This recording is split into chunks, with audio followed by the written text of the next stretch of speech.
दिल्ली की बिगड़ती हवा पर राजनीति तेज हो गई है। वरिष्ठ कांग्रेस नेता और पूर्व सांसद संदीप दीक्षित ने आज एक प्रेस कॉन्फ्रेंस की और प्रदूषण पर दिल्ली सरकार को घेरा। उनसे खास बातचीत की नेटवर्क 10 के संवाददाता ने। गैस चैम्बर में तब्दील हो गई है। मुख्यमंत्री का एक बयान आया, हमारे साथ संदीप दीक्षित मौजूद हैं। मुख्यमंत्री ने कहा कि दहेज में मिली है, इस पर आपकी टिप्पणी?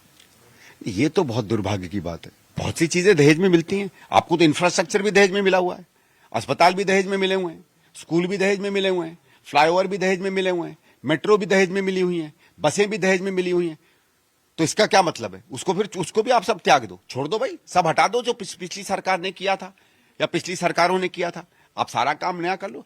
इससे ज्यादा दुर्भाग्यपूर्ण क्या वाक्य हो सकता है? अगर मुख्यमंत्री एक ऐसी समस्या जिससे बच्चे हों, बुजुर्ग हों, हर आदमी की जीवन पर सीधा सीधा असर पड़ रहा है, उसको इस तरीके से एक मजाक में तब्दील करने की कोशिश करें, ये बहुत, मुझे लगता है ये दिल को हर्ट करने वाला सेंटीमेंट है। मैं मुख्यमंत्री जी से कहूंगा, आपको इस तरीके की मजाक की हल्की राजनीति करनी, बहुत विषय हैं, करते रहिए, उसमें मत करिए जिसमें जरूरत प्रतिदिन मैं अपने स्वास्थ्य को लेकर जूझता हूं। अच्छा सर, आपने जन सहभागिता का एक मुद्दा उठाया कि भाई ये जो मसला है, क्योंकि हवा और पानी सबको चाहिए, तो जनता कैसे सहयोग कर सकती है? एक तो प्रेशर डाले भाई, जहां जहां हमारे यहाँ ट्रैफिक जैम है, क्यों नहीं वहां खड़े होकर कहते कि इसको सॉर्ट आउट करो साल भर में। आप टाइम लो।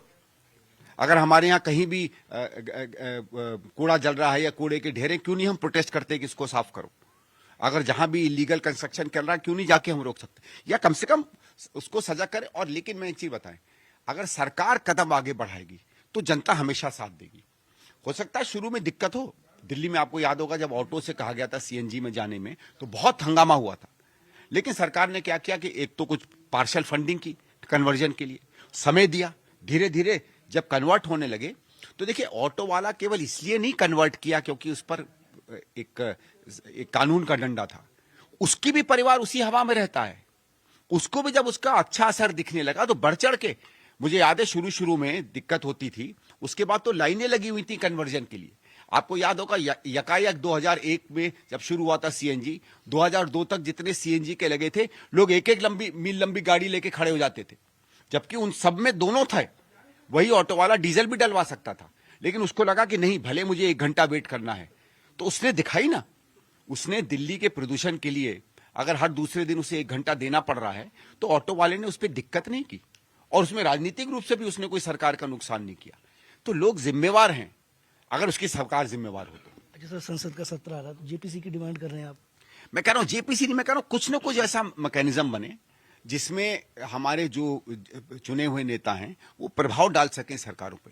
देखिए, एक तो क्या है कि ये थोड़ा सा क्रॉस स्टेट मसला है, कुछ यूपी का भी इसमें है, कुछ हरियाणा भी है, कुछ राजस्थान भी है, दिल्ली भी है। तो क्रॉस स्टेट के मसले में, क्योंकि दिल्ली के लिए तो ये गंभीर बात हो सकती है, यूपी के लिए कोई इतनी बड़ी विषय नहीं है। अगर कोई ऐसा कमेटी बन सकती है, मैं जानता नहीं हूं, मतलब एनसीआर प्लानिंग बोर्ड है जो शहरी विकास मंत्रालय के अंदर, एनसीआर प्लानिंग बोर्ड को तो पंगु बना दिया है।